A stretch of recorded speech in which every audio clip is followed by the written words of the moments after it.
So I was sexually and physically abused at that school by one of my school teachers. And this teacher came in and selected me to join his class. He nicknamed me Jinxie. Jinx means unlucky. My brother was on the downstairs bunk, I was on the upstairs.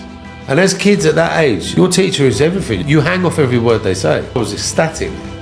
But then he used to come up, tuck me in, kiss me up, touch me up, reading me a story, and I'd be like, my brother's down there, it's our secret, all of that shit. What happened to the perpetrator? 10 years in May, I reported this. Luton, Bedfordshire Police, Kempston, Bedfordshire Police, Bedfordshire CPS, the East Anglia CPS are a shower of shit. They don't answer me anymore. I'm chasing them constantly. Where is he now? He's in prison. So he's in prison? In prison in Ireland, serving time on crimes he did to kids before he did us. That we are on the verge of uncovering one of the biggest rings in Luton. Alright guys, and welcome back to the Getting Real with Ollie podcast, and today I'm here with another special guest, Peter, man. How we doing, Ollie? You alright? Nice to meet you, man. Yeah, man. So look, man, it's second time we met. Yeah, it's good to have you on because obviously, we met in South Bank. Naturally, it's interesting, And here you are. So look, man, where I want to start off is maybe take us through a little bit through your childhood. Okay, maybe tell us about the relationship with your parents. That's where I always like to start off with my guests, so I can really understand a little bit about who you are. So I had a great relationship with my parents. I come from a normal British family, middle class. Dad was mum was working, my brother, my sister, my eldest sister, my younger brother. I was the middle child. Perfectly normal upbringing. Catholic family. Dad was an atheist, mum was a Catholic, but we followed the Catholic faith. We used to go to church every Sunday. He used to go as well? Who's that? Your dad used to go with you? Dad used to go reluctantly now and again, more for the beer afterwards in St Joseph's Club, I think. But we used to go as a family. Normal upbringing really, and then obviously got to the age of 8 and 9 and started playing football. So then church became a bit of we sort of drifted away from it. Still were Catholic, but not as devout, shall we say. So not there every Sunday. But yeah, just a normal family, really, really loving mum and dad. Still love them to bits now. They still love me. Loving brother, loving sister. So yeah, very lucky, really. Very lucky. So take us through maybe your relationship with the Catholic Church. Take us through your relationship with the Catholic Church and your relationship also so you went to a Catholic school, isn't it? I went to a Catholic school. Tell us a little bit about that, maybe for the people that don't even know, maybe tell them what is Catholicism and then maybe take them through, your experience as you went to school in a Catholic school. You want my honest opinion on Catholic? Yeah, you say what you think. So I think it's the most hypocritical faith in the world, personally, but then I don't believe in a lot of faiths. I think there is a God. No one knows what it is. No one knows who it is. I'm not having a book that's written a million years ago to tell me that this guy did this, you should do this, you should do that. If you're a good person, you're a good person. And I believe that's my outlook on God. But when I was a kid, it was obviously bred into us. It was, granddad was Catholic, aunties were Catholic, cousins were Catholic, mum was Catholic, my sister, my brother. Dad wasn't. But dad used to come to obviously jail the family. So yeah, my opinion of the Catholic faith at the time was, I wanted to be this perfect Catholic boy. I was an altar boy. I used to walk around with the incense behind the priest, I did all that, wearing the little gown with the costume. Cross. Yeah, all of that. I did all that because I wanted to make my family proud. So I did all that. But yeah, it sort of died off, and I'm glad it died off because I didn't really enjoy church. What kid enjoys church, Sitting there for an hour. That's the last place you want to be is in church. Do you know what I mean? No kid wants to be there. I think when you're growing up, I know what you mean. It's, for example, I used to go to Arabic class and stuff like that. Yeah. And it was like, But to be fair, yeah. Didn't they make you go Sunday school as well? So what the... They didn't do it all the time, but sometimes you go and do Sunday school. But it was, it was there, it was part of the family, but it wasn't really for me, if that makes sense. So anyway, I went to a Catholic school in Luton. I won't say the school for reasons that we'll get to. So basically, it was a Catholic school. It was a great.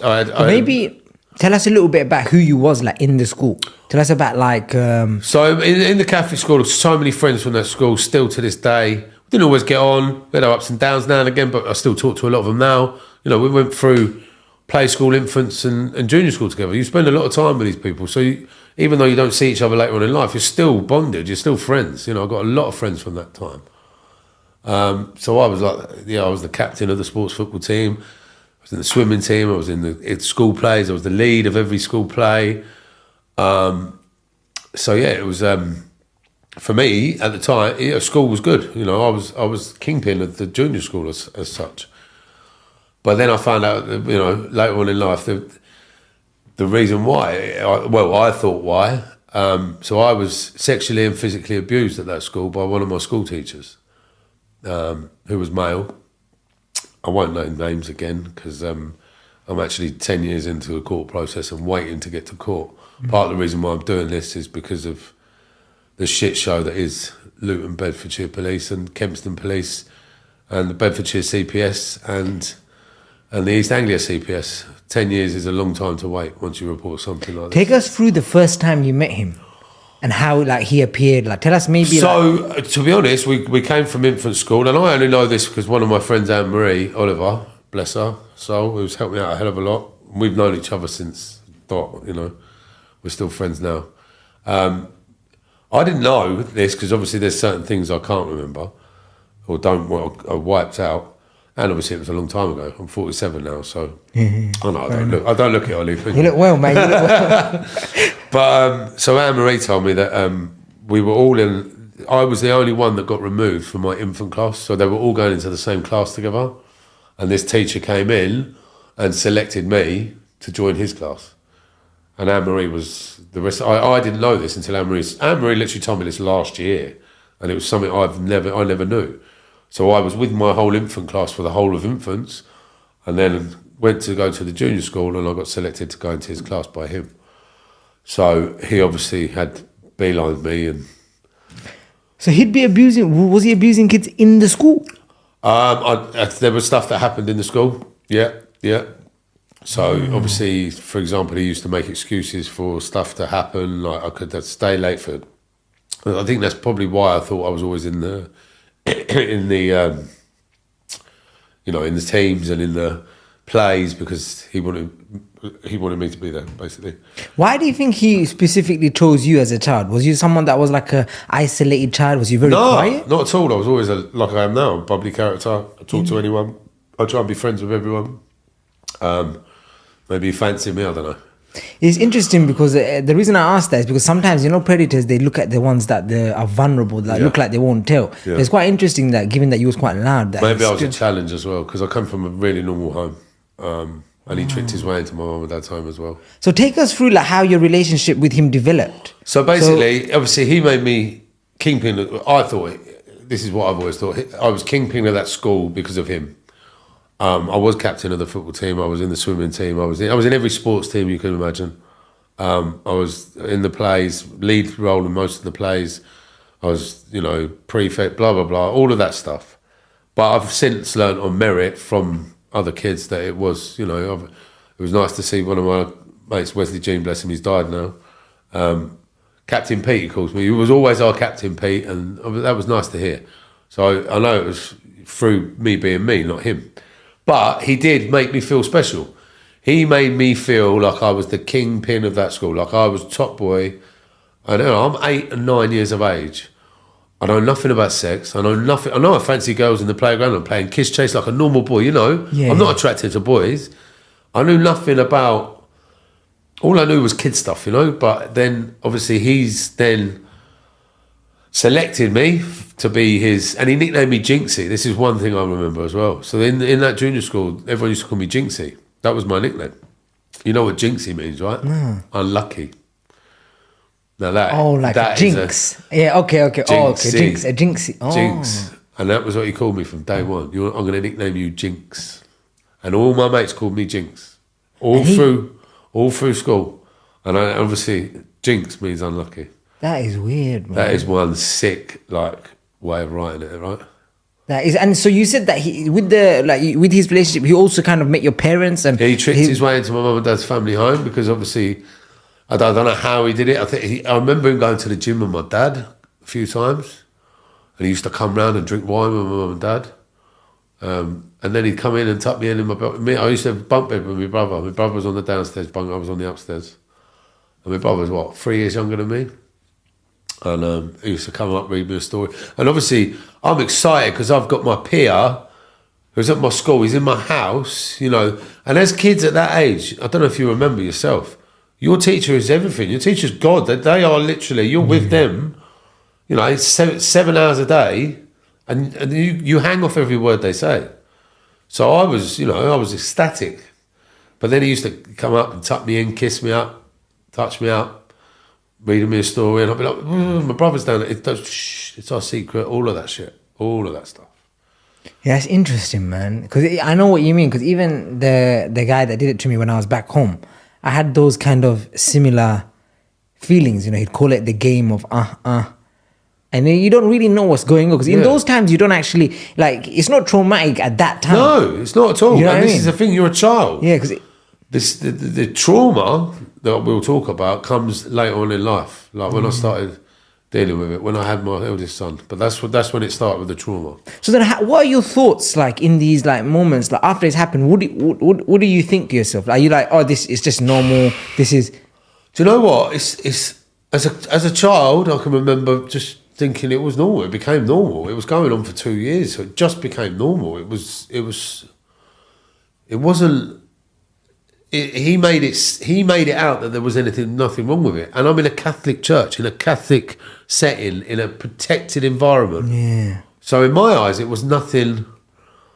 I was special, you know. He used to say I was special. That was it. I was special. You're the special one.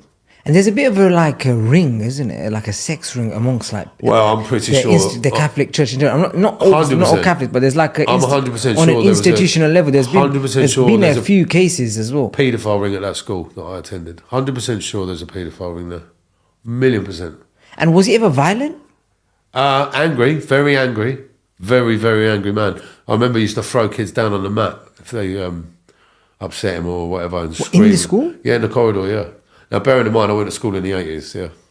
So it was a lot different back then. I went to a school that was run by nuns. I remember, it was wiped out as the years went on, but they used to wrap your knuckles with a ruler, throw the chalkboard at you, the chalk, which was an old foam rubber with a wooden back.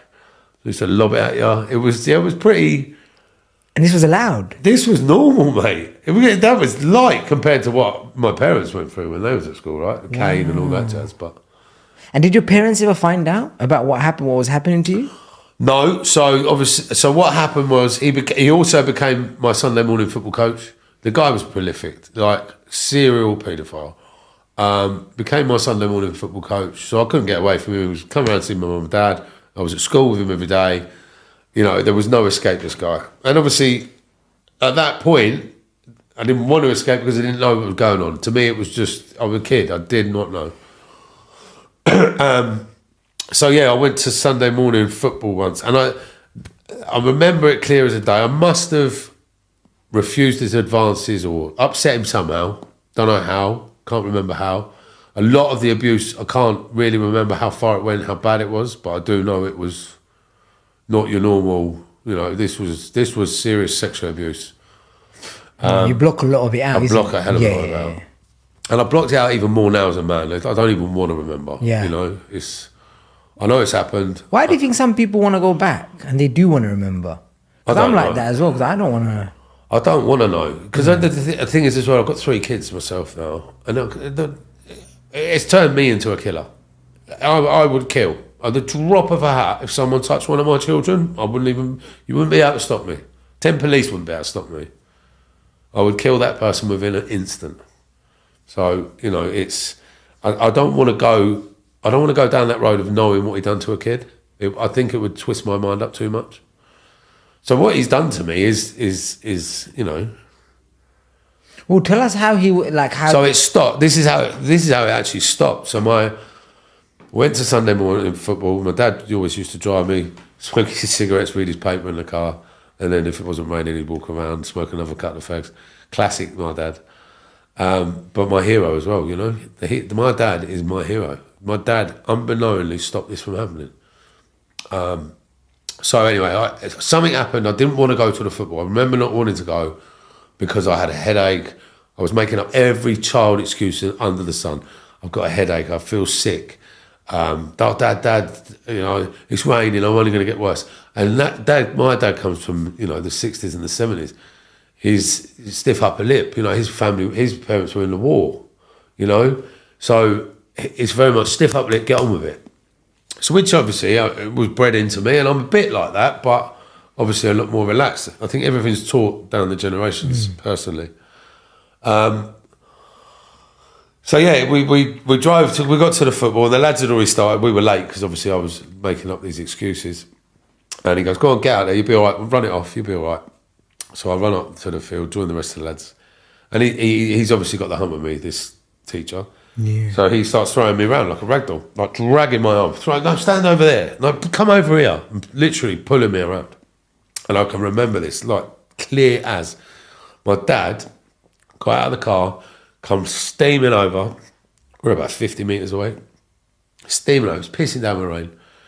Absolutely steaming over. And said, Peter, go get in the car. Go wait in the car. Now, these are all my Sunday morning football mates. They're not my schoolmates. So they're all like, what the fuck's going on? And I just heard my dad say as I'm walking to the car, you ever come near my son again or touch my son again, I will have you. And my dad is one of the calmest, most placid. He don't get me wrong, he has his moments like all men, but he is just a nice guy. You know, he was an estate agent, he's a sales guy, he'll talk to anyone. He's a lovely guy, my dad. And to hear him like that, I was like, fucking hell, you know, it's him and his business. I never saw the paedophile again. Wow. So my dad is actually my unsung hero. Unknowingly, he didn't even know at the time. And I didn't know at the time that he was my hero. So did you eventually tell your parents? Are they alive still? Yeah, both my parents are still alive, yeah. I told my parents, bless them, when I was 30, I think, 28, 30. Wow, man. 30, I think I was 30. And how did they react? They were heartbroken, man. But then again, you know, we had a lot of cards on the table because I was behaving like a bit of a tit. I turned to drugs to cope. You know, it was recreational through my teens and my 20s. But then because obviously I then had a son and I'm trying to cope. Once I'd had my son is when the PTSD arrived, like the remembering what had happened. And that's when I started behaving like a tit, disappearing, just not really giving a shit, going out on benders. But and too embarrassed to tell anyone what I was, you know, what was happening in my head. I'm Peter Jennings. No one does that to Peter Jennings. Well, take us through that journey a little bit, man. So obviously, as you're going through school, as you're going through secondary school, tell us who you are. Tell us who you're becoming. Tell us how it eventually gets to the point where you actually started using these drugs as a coping mechanism. So I went to the Catholic school, the juniors, the infants, the juniors, and then the follow-on for the whole family was always go to the senior school, which was a different school, but it was the follow-on school. And for generations of our family, that's where the road we all took. Cousins, everyone in our family. So I go to this school and I'm not on the pedestal anymore. He's not there. I'm not on the pedestal. And obviously, when he left the school, don't just say this. I kind of missed him in a weird way. You know what I mean? Because I wasn't being groomed. I wasn't being, what's the word I'm looking for? I wasn't being, complimented every day and the dopamine is gone. Yeah, the dopamine kick's gone. I'm all of a sudden. So I had a grieving period, I suppose, as a kid. I can remember that. But then when I went to the high school after that, so another year later, I think. Yeah, about a year later, 2 years later, maybe. And then I went to this high school where we all went, and obviously I then got split up with my mates again. So I'm in a school where I've gone from like, St Joseph's quite a big school, but it's a small school, so 30 in my class. And it's 30 in the class there, but now I've got 1,000 kids in my year. I don't know half of them. They come from all over Luton, and a few of them from football here and there and da-da-da-da-da. But I'm split up with a lot of my mates again, and I've got to start again. And I didn't get on. I was fighting every week, falling out with people, really didn't enjoy it, did not enjoy the Catholic. I think then I started to process that happened because I'm getting a little bit older now, I'm 12. So I'm starting to learn a little bit, and I'm thinking, hang on, this something ain't right. So I'm not happy in this school, this environment. I'm going to church, I don't believe in it anymore. I'm like, how God let that happen to me? All of this stuff going through my head. Anyway, I got asked to leave before I got kicked out. So I went to Stopsey High School, which is in Luton. I can say that school. And I loved it. I had the best high school of my life in a multicultural town, in a multicultural school. I've got some of the best friends from that school. Still talk to them today. Had the best high school. And I was there on my own merit, and I was who I am, and I've got the best memories of high school. So then I leave school, and I become an apprentice electrician. I start working in a nightclub, bars, and I become a stripper at 19, I think, 19 or 20. I was a little bit more buff then. How was that, man? Oh, it was awesome. Yeah, so good. So good. Yeah, really good. How did you get into that? How did you become a stripper? It was back in the days. See, this I'm going to say this to you. You wouldn't even have a clue what I'm talking about. So we used to have papers called like the local paper, yeah, right? Yeah. And in the back was always advertisements. You could get a job, you could get a car, you could get a stripper. Okay. So I rang the stripper up like we did, and we were in St Joseph's where all the family parties were held, and I ordered a stripper for my sister's 21st. Did a whip round off everyone, got like a £5 off everyone. I don't remember how much it was, 200 quid maybe, I don't know. And got the guy, and he turned up, and I'll tell you what, he was so good. He'd been doing it years, obviously. Oh, okay. Come dressed as a fireman, but he was like 40. I looked like Tom Jones.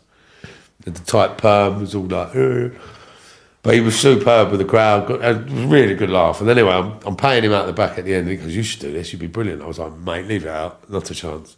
He goes, "No, honestly." And obviously at the time, I'm an apprentice electrician. I'm working in pubs, but I'm working in the nightclub. And then it played in my head. And I was like, "Do you know what? Actually, go on, mate. I'll do it. But I don't want to do it in Luton. I'll do it in St Albans, Harpenden, the surrounding areas, but not in Luton." Yeah. Sound brilliant. So he picks me up for my first gig. And where was my first gig? At Student Union Bar in Luton University. Wow. He sideswiped me and drove me around and took me there. And I go in there, and I actually did it on one of my sister's mates from school who had just started university.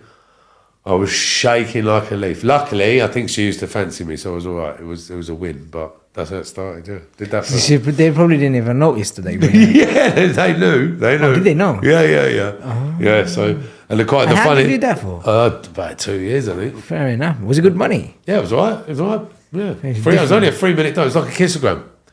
So then when was the first... Maybe take us to the first time you took drugs and tell us how it started. It was about around that time, I think I got introduced to it. And it was just for fun then. It was just like, there was nothing... What did you take? I smoked a bit of weed. I used to like smoking weed and stuff in my late teens. And it was cocaine, yeah. I'd done pills, I'd tried it all. But cocaine was the one I liked. And it was very recreational back then, it weren't bad. It was in my 20s. I suppose it started getting a bit bad, it was a bit more, getting too used to this, enjoying it, rather than once a month or someone had a bit, it'd be like, "Oh, yeah, go on then." It was becoming every weekend because I was also working in the nightclub environment. So it sort of went hand in hand. But I could go to work during the week and be fine, come back and do the weekends and blah, blah, blah. And at this point, the memories that you have of I had no memories. This was just pure fun. Okay. So I also believe I have an addictive personality as well. Okay. So I'm one of them guys that I'm not like that. So I'm going to carry on doing it. Yeah, same. I'm like that as well. I have anything I do, I become obsessed. It's all I think about. I become a crackhead. And I'll tell you now, I like cocaine. If it was there now, I'd be like, "Oh, mate, lovely." But it's no good for me. Well, then tell us the point where you recognize that, you know what, this is an issue.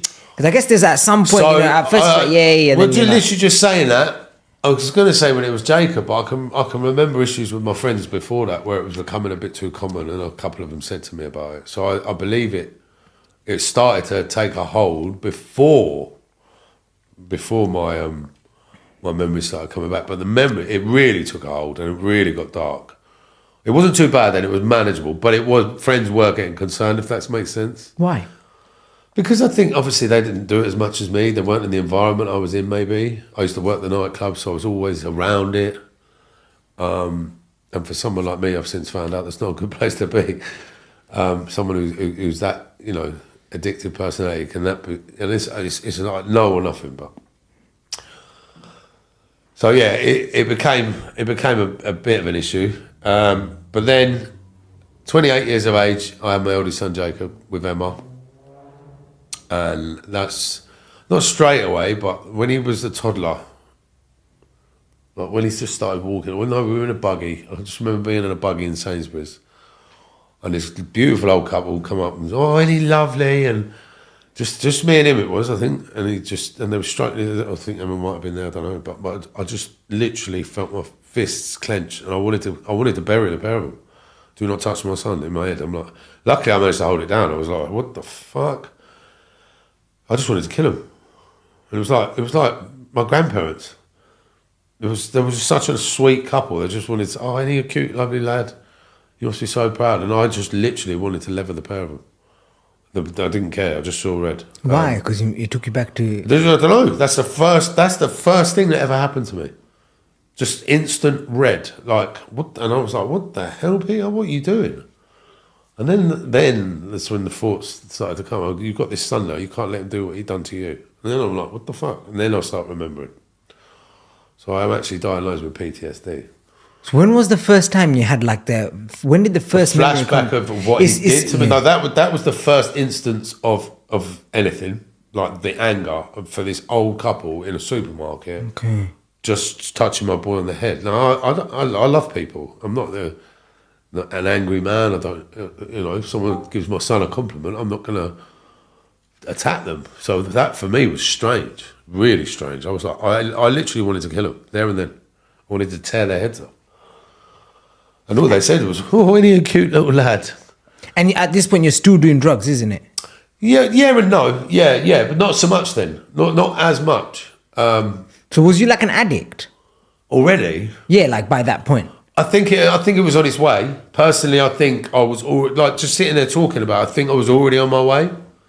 And I think the trauma kicked me away, But I've always lived a double life with it. It's always been family at home, me go and do my dark little secret.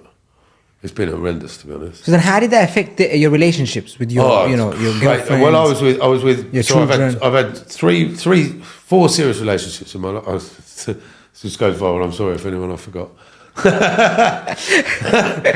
I've had 4 serious relationships, really. Sorry, Susan. So I had Claire, the first girl I ever bought a house with. Emma, who I have Jacob with. And Gemma, who I've got 2 children with, Jude and Ruby. And then Claire, Frenchie. So how many children you got in total? So 3. Okay. 3 in total. So Jacob with Emma and Jude and Ruby with Gemma. So, it was a mess, man, because I used to I'd be at home and I'd have a home life, and then I was still quite young though as well, so was Emma. So we were still finding our feet as parents in our 20s. So, you make the normal mistakes of going down the pub too long, her getting the she'd go out with her mates one night and not come home till 4 a.m. The normal new mummy and daddy shit that goes on in this world, and still goes on to date, I should imagine. But it became, when I started remembering more of what had happened after that moment in Sainsbury's with the old couple, like remembering what he did to me, knowing that I now have a son and knowing how wrong it was, I had to deal with anger for myself. I hated myself. I literally turned on myself. But then I still had to have this happy family home, be the dad, be the provider, go to work, still just put this fake smile on. Hey, everything's all right. And then I literally hated the ground I walked on because I allowed someone to do what that man did to me. And I did a bit of therapy, and you were just a child. I was like, well, it doesn't matter. Why did I let him do that? Because I know how wrong it is now. So then how destructive did it get, like the addiction is? It got to the point where it's always been a hard one for me. Destructive, very destructive for my family members, very destructive for people around me and my friends. Because all I do is upset them. So say, for example, what I used to do is I used to disappear for a weekend at a time. Okay. Not intentionally. I'd go and get a little bit of coke and I want to disappear, get myself sorted. Excuse me. Get myself sorted. And then it would turn into a binge. And then a weekend later, I'm ringing up going, I'm so sorry. And at the start, I was just making excuses. My car broke down, I've been stuck in da-da-da-da. This is before iPhones and shit. So, it was a lot easier to make excuses, and I got a call out, all sorts. And no one could believe what I was saying anymore because I had that many bloody excuses. No one knew if I was telling the truth. This is with my friends. They've been through the mill with me as well. All my best friends. So the drugs became a form of escape, basically. Escapism, yeah, complete escapism. And as you're doing the drugs more and more, was the memories getting more and more progressive? Like, were they becoming like more and more vivid, more and more haunting? It's been a journey with them because it's been the visions of what he did to me. Yeah. The visions of then what I want to do to him. I had a reoccurring dream of smashing his head his teeth against the curb and stamping on his head. Like, that's my dream. I still have that dream now and again. And I wake up screaming in that dream. Wow, man. Yeah. And I would do it. Without even thinking about it. If he walked in this room now, I'd kill him. Without a doubt. But yeah, it's more the journey of... So as a survivor, as we call ourselves, not a victim, you're a survivor. You put yourself through a lot of emotional stress because you're a child, and it was fine when you were a child. You don't really remember it until you get older and you realise right from wrong. I didn't obviously remember it because when I had my second high school, it forgot, it was gone. It was out of my mind, and then as Jacob, it come back, and obviously then I'm a man dealing with something that a boy had happened. So I'm Peter Jennings, the man, dealing with what happened to Peter Jennings, the boy. Yeah, I guess when your son was born, you see yourself in him. Yeah. Oh, it's a spitting image. If you see him, mate, it's like... And then it reminds you, I guess. And it's just like, how can anyone do that to a kid? So I've had that. Then also, because you're a survivor, I was saying, you protect other people. I don't want to tell people what's going on. I don't want anyone to know. I don't want anyone to... Yeah. And it's like a double-edged sword, as they say. I don't want to hurt anyone, but effectively, for everything I'm doing, I'm hurting everyone. It's a double-edged sword. So then when was the point where you got diagnosed with PTSD? And how does that affect your life day to day? I've been tested for bipolar and everything because I was so like, at one point I was so like off the rails with, like I could be fine, sitting here talking like we are now, I'll come out of here and you won't see me for a weekend. Something to trigger me. Wow. I could read something in the newspaper about Jimmy Savile at the time that was big at the time. Yeah. And it would just flip me over the edge. Like just absolutely crucify my head and I'd be like, right, I'm going. And then I'd go and do my weekend. I'd be like, oh, I'm sorry, this happened. Always saying sorry. Always apologising. To the people I love most. My friends, my family. Did you lose a lot of people? Do you know what? Thankfully, no. Wow, man. Thankfully, not many. Not many at all. No. So what Because I'm not an arsehole. I behave like an absolute arsehole sometimes, but I'm not an arsehole. It's never with intent. And that's another thing that I've also had to do through these years. I've had to battle that side of it, which has made me hate myself even more. It's because I don't ever want to hurt anyone, but I'm hurting everyone. Because I've been hurt and I don't want people to know what's going on. I'm trying to hide them from my hurt. I end up effectively hurting them even more because I just didn't tell them what was going on. And I'm hiding it and I'm behaving like they're worried about me. The worry I've put people through over the years is horrendous. So what brought you to the point where you became clean and you started to change yourself a little bit? How did this process happen? There's still moments, trust me, where I struggle, but it a lot better, like 100% better, like nowhere near. Like, I have moments, and that's all I'm saying. It's not as bad. No, well, it's definitely not. So are you clean now? Are you clean? Right now, yeah, okay, yeah, 100%. Yeah, I am. Yeah. I'm just saying it's still not an easy road. No, of course, because you're not completely healed. One step at a time, as they say. But it's when did it happen? Oh, do you know what? It was actually don't get me wrong, Emma and Gemma, bless them, and Claire before them, and Frenchie, all four of them have worked so hard to try and help me. I'm very blessed, like in the respect of the four women I've loved and not so much Claire nowadays, we're out of contact, but Frenchie Claire, she dragged me to Cocaine Anonymous, kicking and screaming. She called the police on me. Wow. She loved me that much. She called the police on me. She dragged my ass to Cocaine Anonymous. I was kicking and screaming. I didn't want to go. She sat with me for the first one, cried her eyes up, bless her, and we're still really good friends now. So She's an amazing How was woman. that first experience there, man? What, Cocaine Anonymous? Yeah, because you didn't want to be there. Hated So every how you- second of it, mate. But then as I started listening to people sharing, talking about, you then sort of go, do you know what? Yeah, similar. And that's what it's all about. It's about talking to people who have similar. The opposite of addiction is connection, isn't Yeah, it? exactly. Yeah. And the thing is, not one person wakes up in the morning and says, do you know what? I want to be an addict. No one. Said no one ever. But the only way I can describe what I'm going through personally and what others might be going through, and this is the best, because the other thing as well, my mum and dad have been on a journey with me on this, and my brothers and my sister. I forget my brother and sister, but them as well. They've been on, I've put them through hell, I love my brother and my sister. I love them both dearly. I love my parents. I love all my friends. I love everyone, but I put everyone through hell.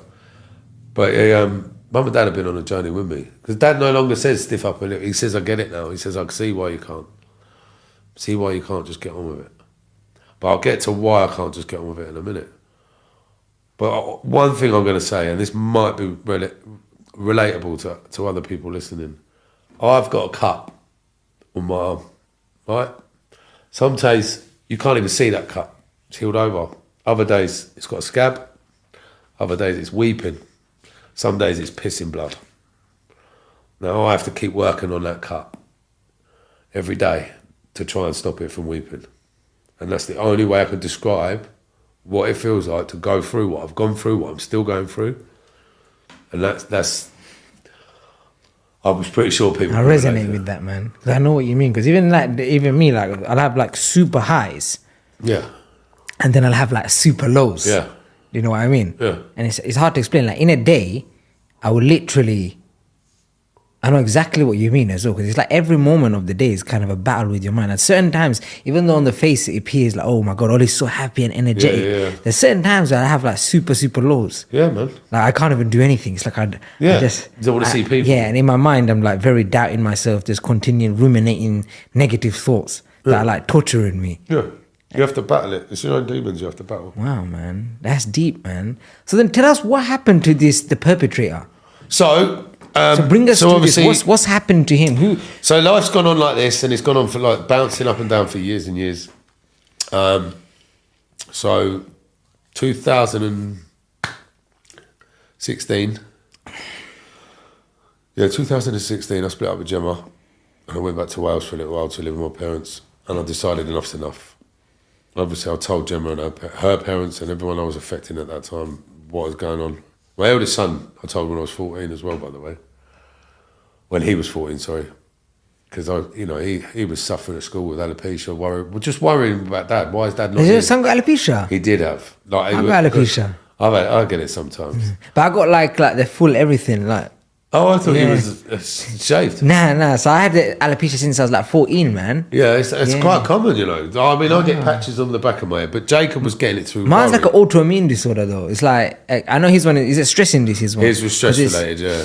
It's hard to explain, like basically, because I don't know. I'll go back to this, but because you said alopecia, I'm just thinking this is quite that's quite a joke because I kind of went through that because I know how going through that for him at that age is. Yeah, 14 years of age, man. He's at school, and obviously then his mum's rung me up and said, "You have to do. You can't.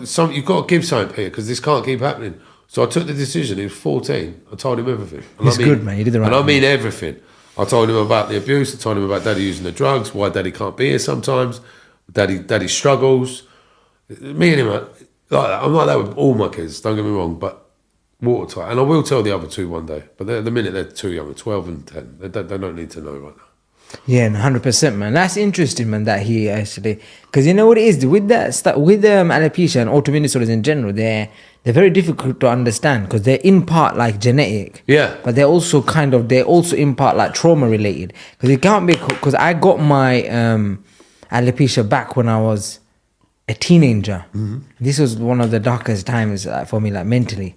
Yeah, because you're in a period where looks is everything, right? Exactly. Yeah. Wow, man. So go on. Anyway, you were saying, man. Tell us, what's happening. So you told your son what's happening. So I told my son, and anyway, I split up with Gemma. I've got to live with mum and dad for a little while, and obviously they've said, "Pete, you can't just keep doing like this. You can't, And my mum and dad have been my rock through my whole everything. They've been on my side. They've bailed me out with money. They've given me somewhere to live. They have been my number one supporters throughout it all. They've never, don't get me wrong, they've cussed me when I've been a dickhead, but they've always picked me up. They never kick me when I'm down, they pick me up. So, yeah, I went to live with them and I decided I was going to take the big step to report it to the police. So I did. Wow, man. And this is where the story gets worse for me. And just tell the people, how old are you at this point? So this was 2016. So what are we on now? So it's nearly 10 years ago, yeah. I'm saying it, man. 10 years ago. Wait, okay. Yeah? Yeah. And you said Nearly. 46. 9 years ago. 9 years ago. So I'm 47. All right, yeah. Coming up for 10 years. Was it 10 years? It was 10 years in May. It was 10 years in May I reported it. So You it were was actually, 38, yeah. It was actually 2015 I reported it, but 2016 is when the email started. So, reported it to the police in Wales. Then they said, no, you've got to go to the county where the abuse happened. And so I did. I went to Luton, Bedfordshire Police, reported it to them. And at the time, we had 24 hours in police custody, come around my house to film me giving my witness statement. It was all like they were following my case. So I had film crew around me for a little while. Oh, was he on the show? No, it hasn't been on there yet because we haven't been to court. So we're 10 years down the line, and this is why I said at the beginning, the Luton Bedfordshire Police, Kempston Bedfordshire Police, the Bedfordshire CPS, the East Anglia CPS are a shower of shit. Someone reports something to them of a heinous crime like this, a heinous, disgusting crime, serial fucking paedophile, and they leave you hanging with it for 10 years. How did you find out he was serial paedophile though?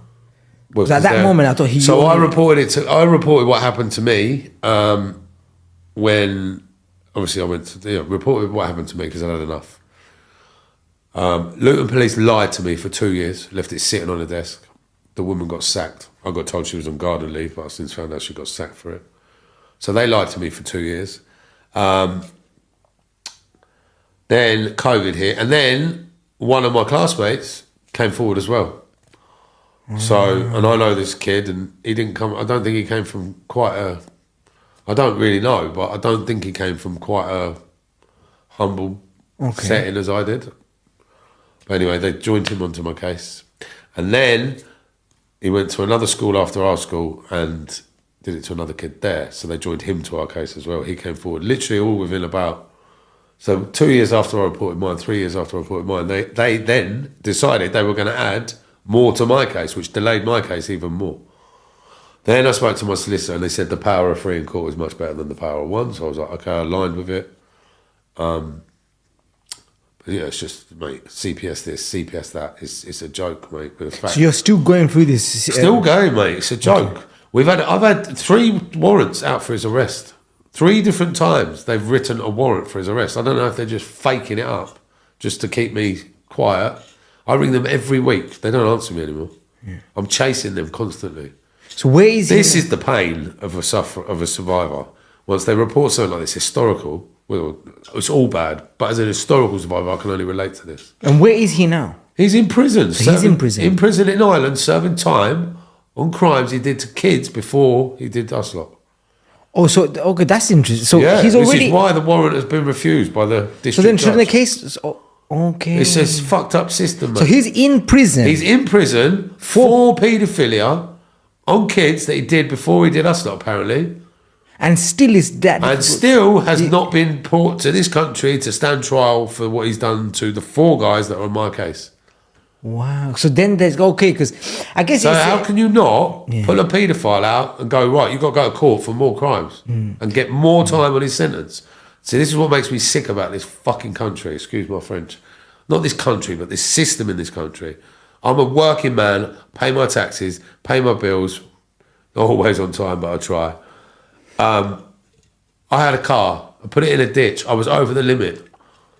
An off-duty copper drove past me, I was getting recovery from my car, no one else was there. A nosy police officer, who actually was the start of me saving my life in a weird way, stopped and I got done, swabbed, RTA. I knew she was a copper when she said RTA, and then the ambulance came and I got swabbed and that was it. I ended up losing my licence for 2 years, became a criminal.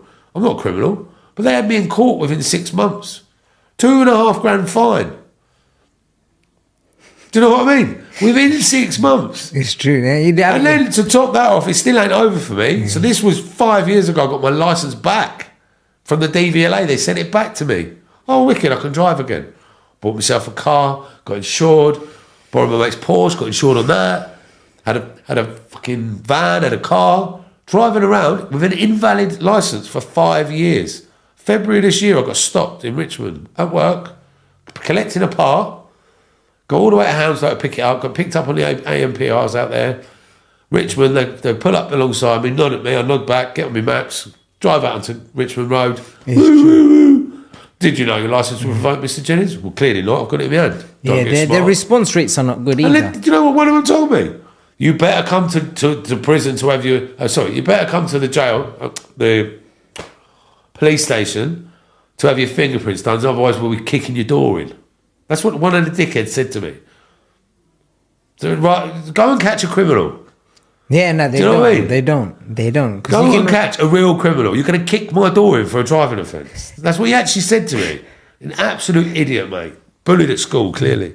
Yeah, no, some of them are. They're megalomaniacs, trust me. I mean, I haven't got a lot of them. They've got a tough job. A lot of it's mental health for them nowadays. But don't be a dickhead. Yeah, but a lot of them are, unfortunately. Well, yeah, but we get it in all walks of life, don't you? So they're not all dickheads. I've had some good It's ones. 50-50, Yeah, exactly. I'll say it's 50-50. If you're a dickhead, you're a dickhead. If you're not, you're not. Whether you wear a uniform or not.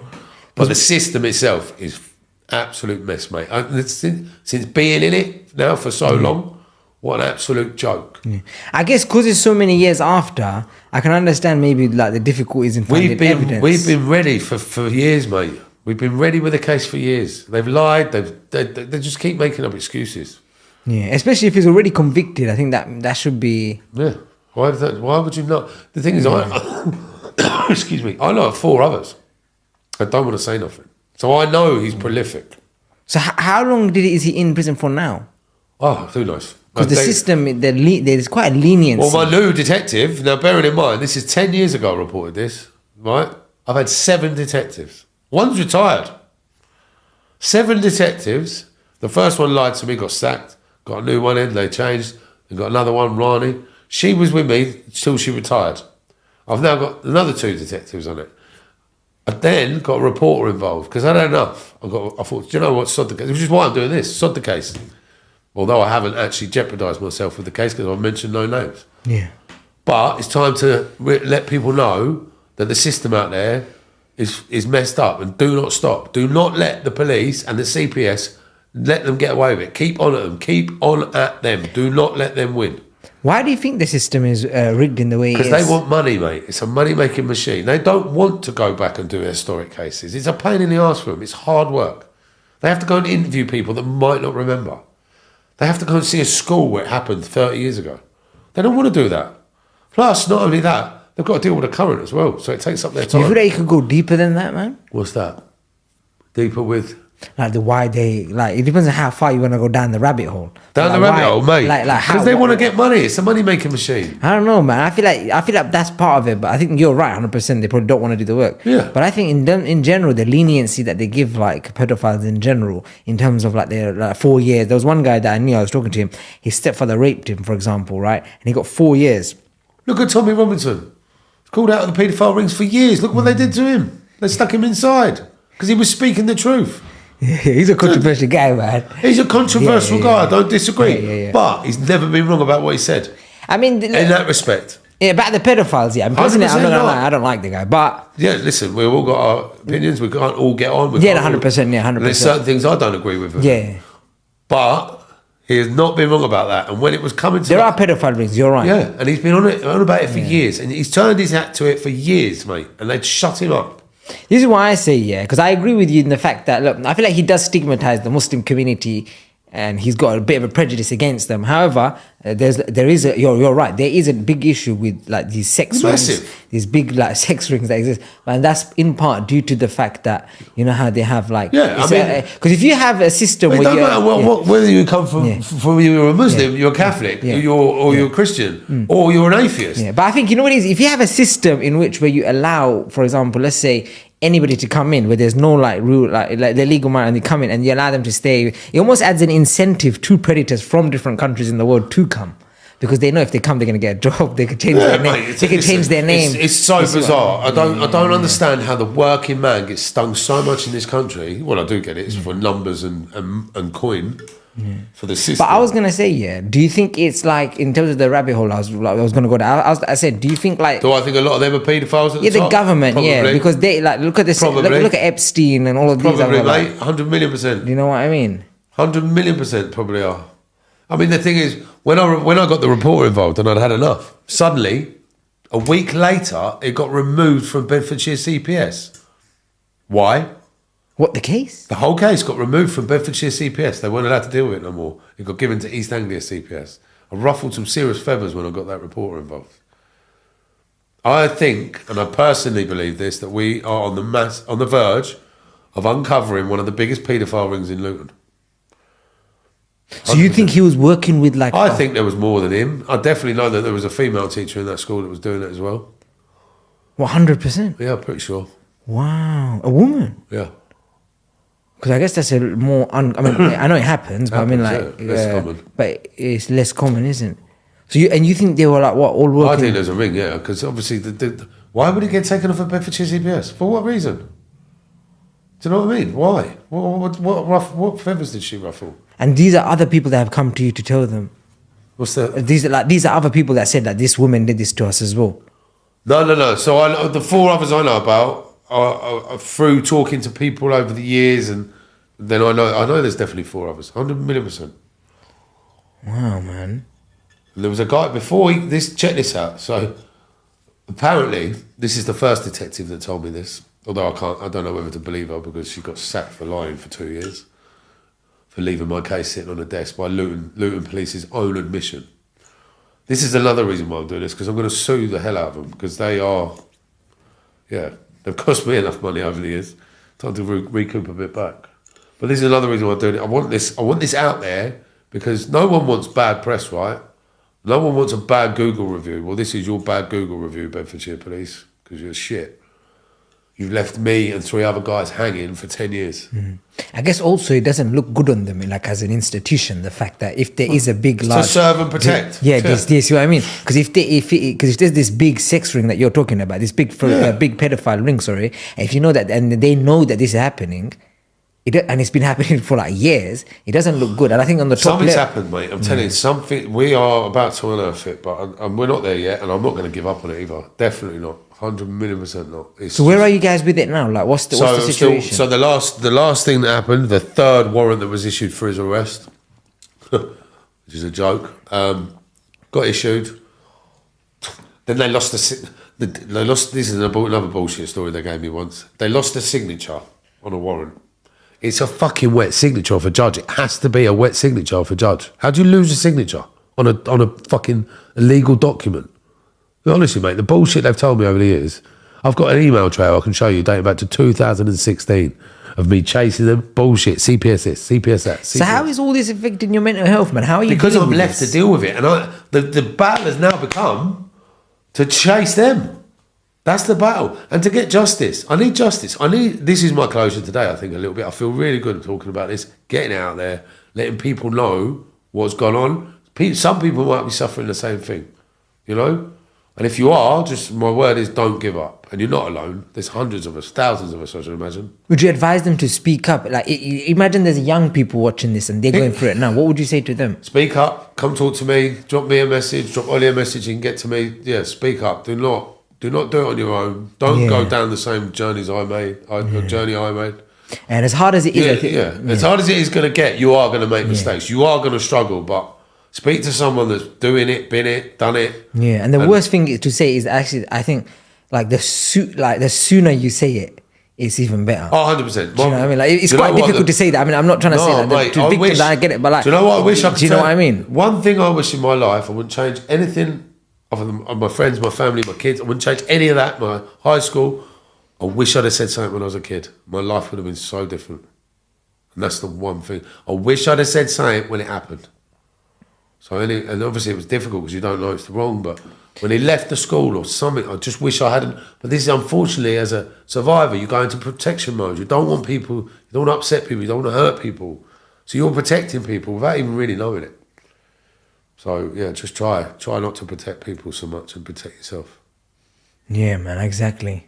And I think once you hear, I think when you're 8, 9, you're right, you don't really know. I think once you hit teenage years, you kind of like... You're starting to learn it. You feel like you do know. I feel like at that age, you probably do know. You know what I mean? And that, when you start but you're right, 7, 8, 9, 10, 11, ages like this, you don't really know what's going on. The other thing I want to do as well, this is such a stigma. This is such a... Like, I was so embarrassed to talk. I'll talk to anyone about this now. Like anyone. I really don't give a shit anymore. I can tell anyone this. I was telling a guy in a shop today at work because I said, I'm doing a podcast. Like, he goes, oh, what's that about? Started chatting and that. He ended up turning up a really deep, nice conversation. Lovely guy, Terry. I will literally tell anyone this because I don't want it to be a stigma attached to it.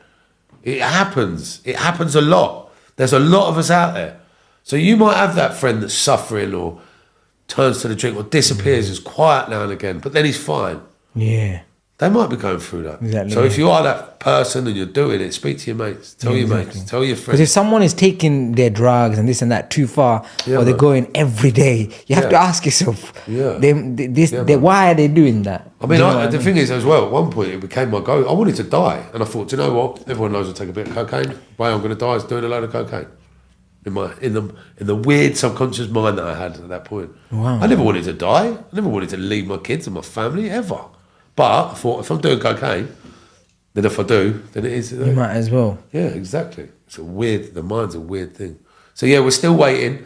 They refused his warrant, so he's actually in jail serving time for crimes he committed to kids in Ireland, and they issued a warrant for his arrest. And the district judge in Ireland has refused the warrant. Let's say we don't know why. Let me ask you a question, man. Maybe because we'll start to finish up. We got like about 3-4 minutes, but we'll be fine. I wanted to ask is, if he was like here, what would you say to him? I wouldn't say anything. I'd kill him. You would. He wouldn't have time to open his mouth, and that would just be my natural instinct. But I would. And people say to me, "Oh, you can't. You got to forgive him. I forgive what he did. I forgive what he did to me. I forgive that so that I can move on, but I don't forgive him." Yeah, I mean, with that, do you get that? Yeah, I do get what you mean. I sort of forgive it for myself, not for him.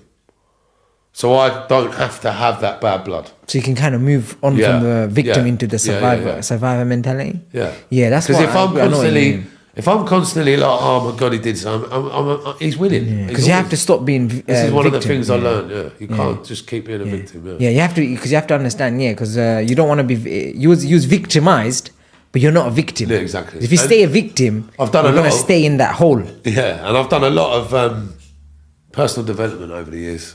And at the end of the day as well, and it is right, and it's very cutthroat, but none of it really fucking matters. Do you know what I mean?